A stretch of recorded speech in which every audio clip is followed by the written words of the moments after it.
Quand on se rend au lycée Mireille Grenet, la première chose qui impressionne, c'est l'étendue des bâtiments. C'est grand, très grand. C'est très grand, hein, Mathis, c'est très grand. Par rapport à votre collège ? Ah oui, c'est vraiment très grand. Des couloirs et des portes à perte de vue, des filières et des formations en grand nombre et parfois mystérieuses. Mais grâce au guide et au fléchage, tout devient plus facile. Ce samedi 1er mars 2025, le lycée Mireille Grenet organisait donc ses portes ouvertes. Comme d'habitude, tous les personnels de l'établissement compiègnois étaient sur le pont pour répondre au mieux aux parents et élèves venus visiter la structure. Toutes les filières étaient représentées, la filière professionnelle, technologique et générale, sans oublier les 3e prépa métiers, les CAP et enfin les BTS. Résumé d'une journée riche en rencontres. On est venu pour un stage de 4 semaines de l'île de la Réunion de gestion d'administration. En expérience. Franchement, je leur conseille vivement de venir ici. Et en partage de passion avec les autres. Oui, c'est ça, ouais. Je suis passionné d'automobile depuis tout petit.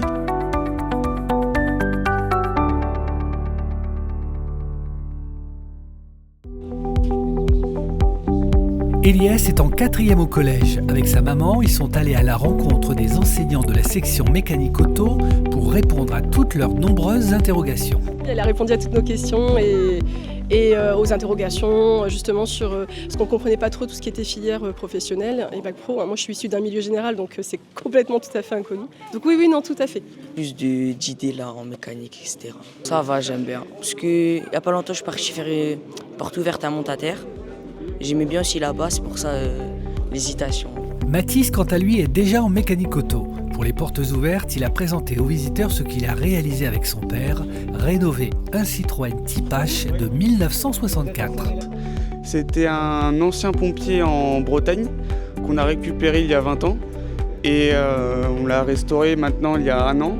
On a refait carrosserie extérieure, intérieure et mécanique, on a refait l'embrayage et voilà. Après le reste tout est d'origine et on a gardé les codes des Type H avec les écritures sur le côté qui sont peints à la main par un peintre professionnel. Puis après on a respecté les codes couleurs, tout ça.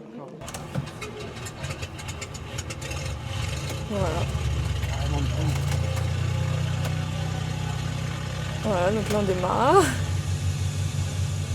Les élèves s'impliquent à chaque porte ouverte. Ce sont eux qui parlent le mieux de leur formation. C'est le cas de Célia qui a choisi les sciences de l'ingénieur option aéronautique. Franchement, en tout cas en SI Aéro, c'est vraiment un climat d'entente. Les profs sont super sympas, et puis les projets sont vraiment bien réalisés. Il y a toujours des innovations dans les projets et franchement je leur conseille vivement de venir ici. Donc moi je pense aller à l'UTC pour faire un brevet, un diplôme d'ingénieur mécanique pour ensuite pouvoir travailler dans des entreprises mais toujours liées à l'aéronautique plutôt. Lors de cette journée portes ouvertes, certaines formations avaient choisi une stratégie originale pour interpeller les parents, se draper des couleurs de la péninsule ibérique. Salut la section euro-espagnole. Alors qu'est-ce que vous êtes en train de faire là ? De présenter la section européenne en distribuant des flyers. Les cours ils sont pas très compliqués, vous êtes pas beaucoup sollicités, mais vous allez apprendre beaucoup plus vite que sur une année de général normale, on va dire. Il y a beaucoup plus de méthodos, pour le bac c'est beaucoup plus simple et on vous prépare beaucoup plus à l'oral.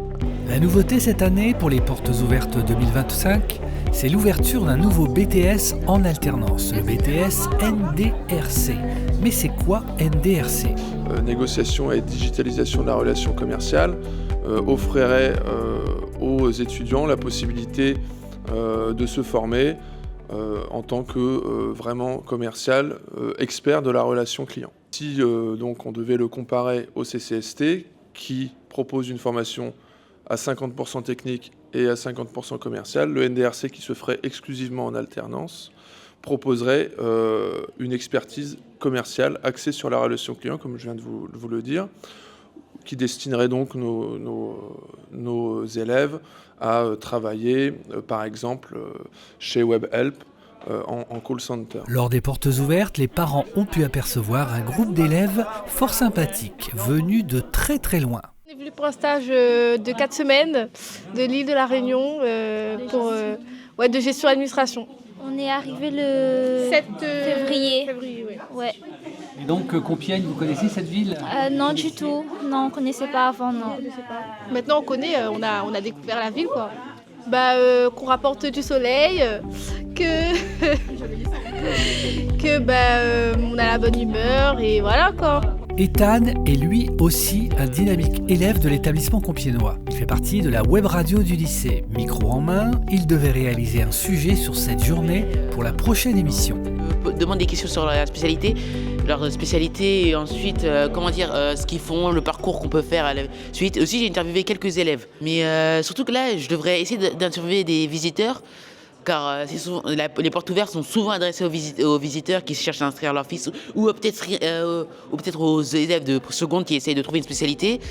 Et ça peut être très intéressant pour eux. Le passage au lycée Mireille-Grenet laisse des traces chez les élèves. Johan, un ancien du bac pro métier de l'électricité, est revenu se souvenir. Je suis venu aujourd'hui parce qu'on s'est dit avec des camarades que c'était l'opportunité de se revoir, que de me remémorer les bons souvenirs, etc. Et puis de revoir les enseignants, les salles de cours, etc. Et puis pouvoir partager aussi pourquoi pas l'expérience qu'on a après le bac. Alors j'ai fait un BTS à Proméo, à Beauvais, donc pendant 2 ans. Et ensuite j'ai intégré une école d'ingénieur directement. J'ai eu mon diplôme d'ingénieur et là je refais un 2e master, un MBA en management de projet. Il ne faut pas se dire si on fait un bac pro, ça s'arrête, on ne peut plus rien faire derrière ou directement aller au travail. C'est aussi bien, mais ce n'est pas complètement fermé. On peut aussi continuer les études et j'en suis la preuve vivante.